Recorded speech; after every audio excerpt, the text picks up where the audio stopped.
Oh, hello. I didn't see you there. I'm Scott Fox, lifelong insurance nerd. And today I want to ruin a very comfortable assumption. The one almost every residential remodeler, plumber, and electrician I know have been carrying around for years without knowing it. You finished a beautiful kitchen remodel in Mission Viejo 18 months ago. New cabinets, new island, new dishwasher line behind the cabinets. The homeowner loved it. Final payment cleared. You moved on to the next 3 projects. Today, their attorney sends you a letter. Apparently, the dishwasher supply line, the half-inch braided line your sub-plumber connected to the new cabinet location, has been weeping a slow drip behind the cabinets for nearly a year. The homeowner just discovered black mold across the back wall. The subfloor is rotted through, and the remediation cost is north of $80,000. The homeowner is suing you, the general contractor, for the entire amount. You call your insurance broker, and the conversation gets weird fast. The broker reminds you that your general liability policy renewed 8 months ago. A different carrier wrote you this year.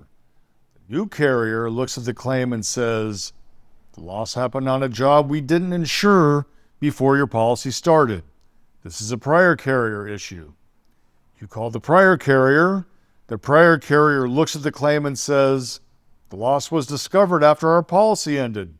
This is a claims made versus occurrence question."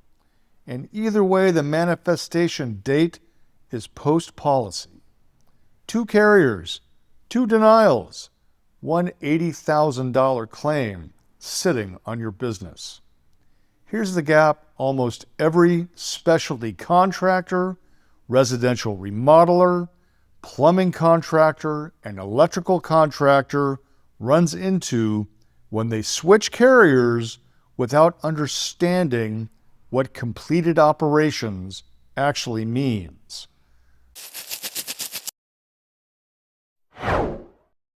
So let me translate it into plain language. Your general liability policy has 2 big buckets of coverage. The first bucket covers losses that happen during your work. The day your team is on site cutting drywall and somebody gets hurt. That's premises and ongoing operation.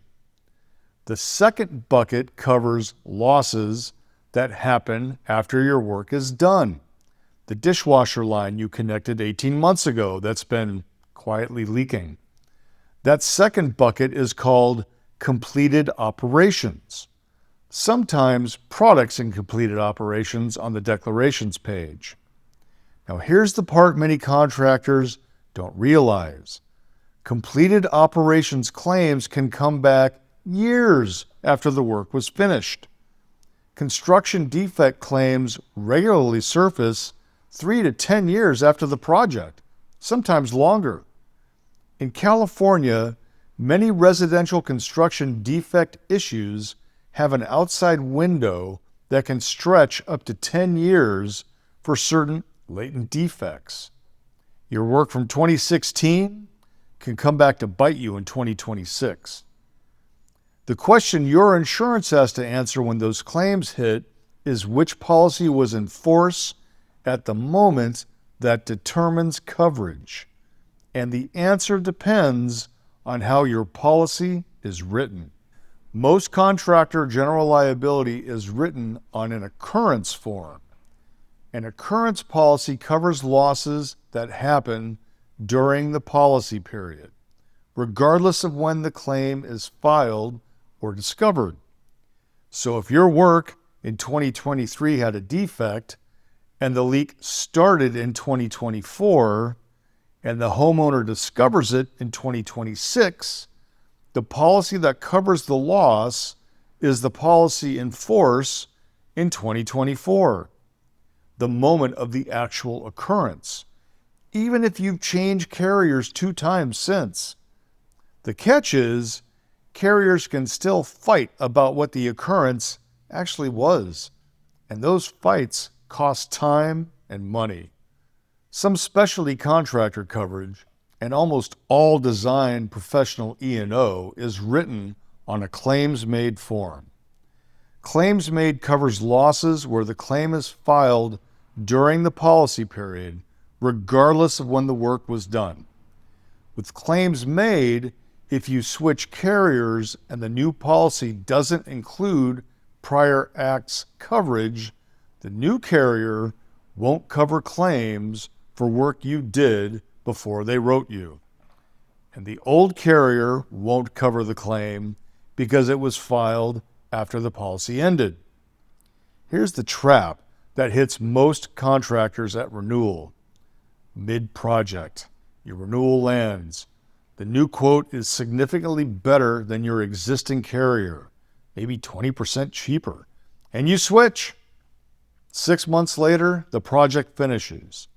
18 months after that, a defect surfaces. The new carrier says the work was done before our policy started, or at least part of it was. The old carrier says the damage was discovered after our policy ended. You end up in a multi-carrier coverage dispute that can take months or longer to sort out, and you may be paying your own defense costs while the carriers point at each other.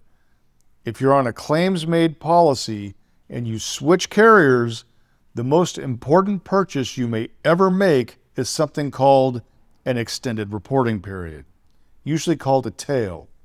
A tail extends the time window during which claims for prior work can be filed against the old policy. Tails come in different flavors: 1 year, 3 year, unlimited, and the cost can be significant.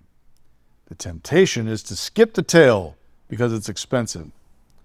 The trap is that without the tail, claims made work you did before the switch can become uninsured the moment somebody files a complaint. The mirror image is prior acts coverage on the new policy. Your new policy covering claims for work done before they wrote you. Prior acts can be expensive, conditional, or not offered at all depending on the carrier. The combination of no prior acts on the new policy and no tail on the old policy, that's the gap. The last piece nobody likes thinking about is records. Who likes paperwork? When a defect claim from years ago lands on your desk, the people who can prove what happened are the people who keep documentation. 3 categories of records matter. First, who did the work? Subnames, certificate of insurance from the job period, signed subcontractor agreements, and logs identifying who was on site. If the defect traces back to a sub, you may be able to tender the claim to the sub's carrier, but not if you can't prove who did what. Second, what materials were used, brand and model, any identifiers for big-ticket items. If a defect is tied to a product issue, the manufacturer may be the right target, but only if you can prove what was installed. Third, the customer signed final walkthrough, punch list sign-off, and warranty documents that set boundaries on what you owe and for how long. Bottom line, specialty contractors get sued for completed work years after the project ends. The question is whether your insurance is structured to follow the work through carrier changes and the multi-year window where construction defects surface. So your homework is pull every general liability declaration page from the last 10 years. Find the effective and expiration dates. Find whether each policy is occurrence or claims made. If you switch carriers in that window without buying a tail or confirming prior acts, you may have a gap quietly waiting for the next homeowner discovery. If you want a second set of eyes on your contractor program, your general liability history, your completed operation limits, the occurrence versus claims made forms, and how prior acts and tail coverage would apply, book a 15-minute coverage review with me. Links in the description. I'll lay out your last decade of coverage on a single page, so you walk away knowing which years of your work are covered, which years are exposed, and what to fix before the next defect claim shows up. No quote, no sales pitch, just the read. Thanks for watching, and as always, stay nerdy, my friends.